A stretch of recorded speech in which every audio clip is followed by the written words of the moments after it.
So we just have 25 centimeters of snow, and actually this is the grass, and this is all the snow that we piled up after shoveling. It's hardened now, so you can walk on it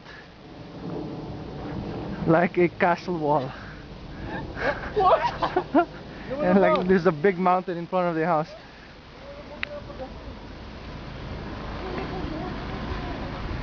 This winter season just broke the record of 1939 for having the most snowfall. We just had 207.5 centimeters of snow, and the winter is not even over yet. So even with this weather, we're actually just preparing to go to church. So let me try and walk up that this thing.